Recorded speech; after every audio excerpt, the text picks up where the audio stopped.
Meet Libby, the free one-tap reading app from your library.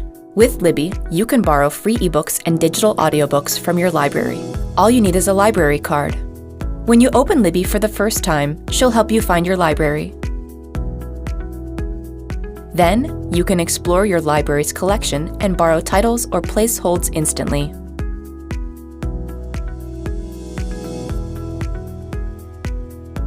On your shelf, you'll find all your loans and holds, as well as any titles you've tagged.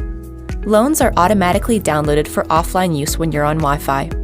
If you're using mobile data, you can stream titles until you're on Wi-Fi. Your loans are returned automatically on their due dates, so you never need to worry about late fees. Tap Manage Loan to see more options for each title, like returning early.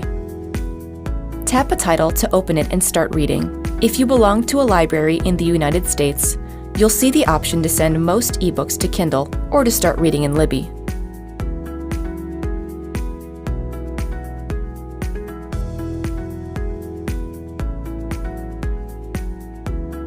Use the bottom navigation to switch between your shelf, your library, and your current read.